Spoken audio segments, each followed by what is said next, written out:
పదము 330 సార్లు ఆయన రాయించి పెట్టాడు. ఎందుకంటే ఆయన మన పట్ల ఆయన జాలిగల హృదయాన్ని కలిగినటువంటి వాడు.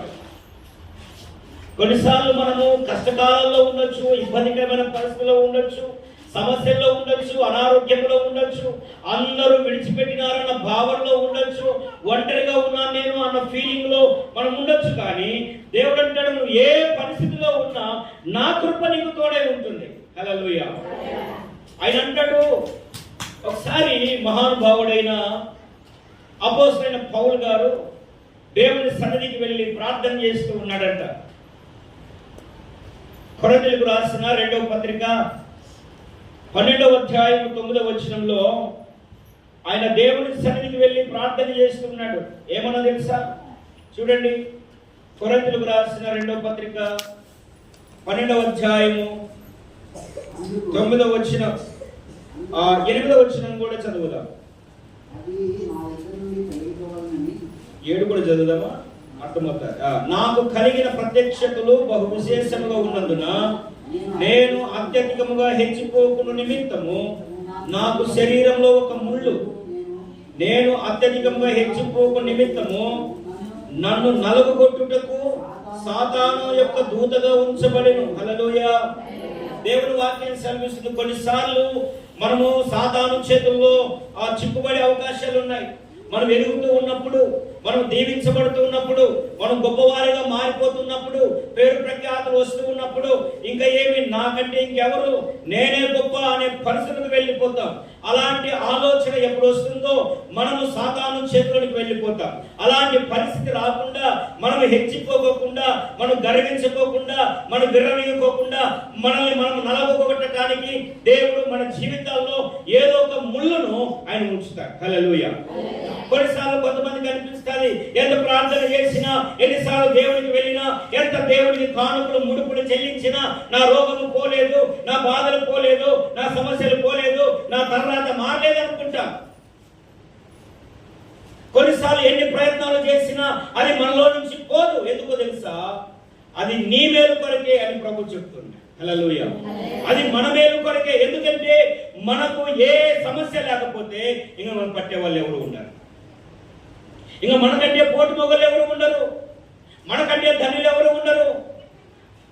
కనుక మనల్ని మనము తగ్గించుకోవడానికి దేవుడు కొన్నిసార్లు మనము ఆ హెచ్చింపులోనికి వెళ్లకుండా, గర్వంలోనికి వెళ్లకుండా, ఆ విరవీగే ఆ పరిస్థితులకు వెళ్లకుండా దేవుడు మనల్ని అణిచివేయడానికి కొన్నిసార్లు మన జీవితాల్లో శ్రమలు పెడతాడు, బలహీనతలు పెడతాడు, అనారోగ్యాలు పెడతాడు, కష్టాలు పెడతాడు, నష్టాలు పెడతాడు. అవి ఏం చేస్తుంటాయంటే అవి మనల్ని పొడుస్తూ ఉంటాయంట, మనల్ని గాయపరుస్తూ ఉంటాయంట, మనల్ని బాధిస్తూ ఉంటాయంట.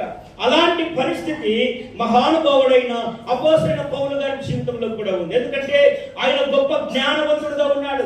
ఆయన పరిశుద్ధ గ్రంథంలో, కొత్త నిబంధన గ్రంథంలో 14 పత్రికలు ఆయన రాసినట్లుగా మనం చూస్తాం. ఇంత మహాజ్ఞాని, ఇన్ని సంఘాలు కట్టినటువంటి వాడు, 3 సార్లు సువార్త దండయాత్ర చేసినటువంటి వాడు, అనేక వేల మందిని ప్రభు వైపు మళ్లించినటువంటి వాడు, అనేక మంది సేవకులకు తర్ఫీదునిచ్చి సంఘాలను స్థాపించినటువంటి వాడు. ఇంత గొప్ప వ్యక్తి, ఆ వ్యక్తిని పోగొట్టుకోవడానికి దేవుడికి ఇష్టం లేక ఆయన జీవితంలో ఆయనను పొడవటానికి, ఆయన గాయపరచడానికి, ఆయనను దేవుడి వైపు మళ్లించడానికి దేవుడు ఒక ముళ్ళును పౌలు జీవితంలో పెట్టినాడంట. ఒక సమస్యను పౌలు జీవితంలో పెట్టినాడంట.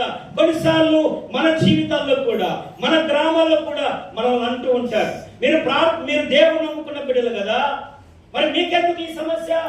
మీరు దేవుని పిల్లలు కదా, మీకెందుకు వచ్చింది కష్టము? మీరు దేవుని పిల్లలు కదా, మీకెందుకు వచ్చింది రోగము? మీరు దేవుని పిల్లలు కదా, మీ చేనేందుకు పట్టలేదు కదా, ఇలాగ మాట్లాడుతుంది. ఎందుకంటే మనము దేవునికి దూరం కాకూడదని జాలి కలిగిన దేవుడు మన జీవితాల్లో ఒక ముళ్ళును పెడతాడు. ఎందుకంటే ఆ ముళ్ళు, ఆ రోగము, ఆ బలహీనత, ఆ కష్టము, ఆ శోధన, ఆ నష్టము మనం రుచి చూసినప్పుడు మన మనస్సు దేవుని వైపు మళ్ళుతుందని. హల్లెలూయా. మనం దేవుని ఎందుకు వస్తామని కొన్నిసార్లు కష్టాలు రాగానే కొందరు ఏం చేస్తారంటే దేవుని పక్కన పెట్టి మళ్ళీ లోకంలోని కలిసిపోతూ ఉంటారు. దేవుడి బిడ్డ, నీ జీవితంలోనికి దేవుడు ఎందుకు నీ కష్టాన్ని పెడుతున్నాడు తెలుసా? నీ జీవితంలో, నీ శరీరంలో అనారోగ్యాన్ని పెడతాడు తెలుసా? కొన్నిసార్లు బాగా పండే నీ పంట కొన్నిసార్లు ఒక సంవత్సరం పండకోకుండా మాడిపోయేటట్టుగా చేస్తాడు, లేకపోతే సంథింగ్ ఏదో ఒక హాని కలిగేటట్టుగా చేస్తాడు. నీ పశువులు కొన్నిసార్లు నష్టమైపోయేటట్టుగా చేస్తాడు. లోకంలో, నీ గ్రామంలో, నీ ప్రజల మధ్య నిన్ను కొన్నిసార్లు అవమానపరిచే విధంగా ఆయన కనపరుస్తాడు. ఎందుకంటే నిన్ను ఆయన పోగొట్టుకోవడానికి ఇష్టం లేక జాలి కలిగిన దేవుడు నీకొచ్చిన కష్టంలో, నీకొచ్చిన అనారోగ్యంలో, నీకొచ్చిన బాధలో, నీకొచ్చిన సమస్యలో నీవు దేవుడి వైపు మళ్ళీ దేవుని ఎందుకు వస్తావని, అంతేగాని నిన్ను దేవుడు తన నుంచి దూరం చేసుకోవడానికి కాదు. ఆయన అంటాడు, పర్వతాలు తొలగిపోయినా, మెట్టలు తత్తరిల్లిన, కొండలు పగిలిపోవచ్చు, అయితే నా కృప నిన్ను విడిచి. ఆ మహానుభావుడు దేవుడికి ప్రార్థన చేసుకున్నాడంట. ఆ కష్టకాలంలో ఆయన వచ్చి ప్రార్థన చేసుకున్నాడు. ఏమని తెలుసా? అది 8వ వచనం, నా యుద్ధ నుండి తొలగిపోవాలని దాని విషయమై ముమ్మారు ప్రభును వేడుకొట్టిన. హల్లెలూయా. ఆ కష్టకాలంలో, సమస్యలో, ఆ ముళ్ళు పుచ్చుతూ ఉన్నప్పుడు, అది బాధిస్తూ ఉన్నప్పుడు పౌలు గారు ఎక్కడికి వస్తున్నాడు తెలుసా? దేవుని యొద్దకు వస్తున్నాడు. దేవుని యొద్దకు వస్తున్నాడు. దేవుని యొద్దకు వచ్చి ప్రార్థన చేస్తున్నాడు. ప్రభువా, అంతా బాగుంది ప్రభువా, అన్ని ఇచ్చినావు ప్రభువా, జ్ఞానం ఇచ్చినావు